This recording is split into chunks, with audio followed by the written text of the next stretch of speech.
L'Allemagne nazie capitule sans condition le 8 mai 1945.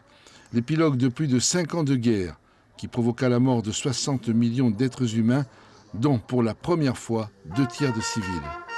Chaque année, elle est commémorée selon un rituel immuable en présence des autorités élues, civiles et militaires. La guerre est gagnée. Voici la victoire. C'est la victoire des Nations Unies et c'est la victoire de la France. La voix solennelle qui porte ce message dans l'après-midi du 8 mai 1945 est celle qui, depuis le 18 juin 1940, incarne la France dans la guerre.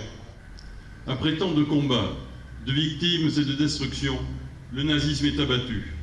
C'est la victoire sur une idéologie totalitaire, raciste et criminelle qui a mené la violence jusqu'à sa plus effrayante extrémité.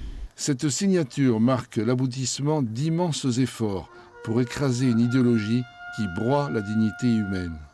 L'Europe et la paix sont nées de ces sacrifices. Aujourd'hui, nous nous remémorons les déchirures de notre continent et l'ampleur du désastre humain et moral. Ainsi, rassemblés, nous mesurons la valeur de la paix. Elle est notre héritage. Elle est la clé de voûte de la construction européenne.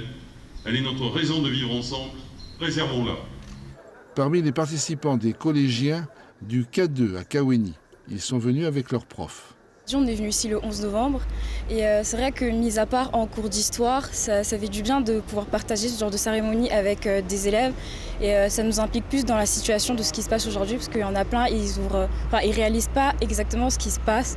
Donc ça fait toujours du bien de pouvoir partager ça avec les gens.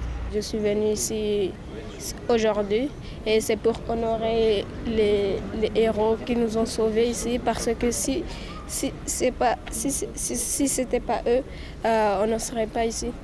Des jeunes qui portent la mémoire de l'histoire pour éviter qu'elle se répète.